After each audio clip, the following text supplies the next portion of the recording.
ইরানের পারমাণবিক স্থাপনায় যুক্তরাষ্ট্রের হামলাকে দায়িত্বজ্ঞানহীন ও আন্তর্জাতিক আইনের চরম লঙ্ঘন বলে অভিহিত করেছে রাশিয়া। তেহরানের ওপর এই হামলার তীব্র নিন্দা জানিয়েছে মস্কো।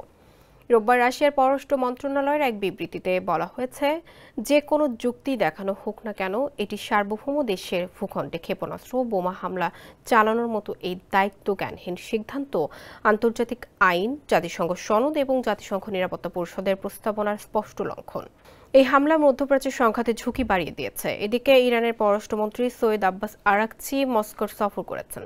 সোমবার রুশ প্রেসিডেন্ট ভ্লাদিমির পুতিনের সঙ্গে তার বৈঠক করার কথা রয়েছে। এ অবস্থায় রাশিয়ার নিরাপত্তা পরিষদের উপ চেয়ারম্যান দিমিত্রি মেদভেদেভ বলেছেন, ইরানে হামলা চালিয়ে মার্কিন প্রেসিডেন্ট ডোনাল্ড ট্রাম্প যুক্তরাষ্ট্রের জন্য নতুন যুদ্ধ শুরু করেছেন। শান্তির দূত হিসেবে যিনি প্রেসিডেন্ট হয়েছিলেন, সেই ট্রাম্প এখন যুক্তরাষ্ট্রকে নতুন এক যুদ্ধে জড়িয়ে ফেলেছেন। এ ধরনের সাফল্য নিয়ে ট্রাম্প নোবেল জয় করতে পারবেন না।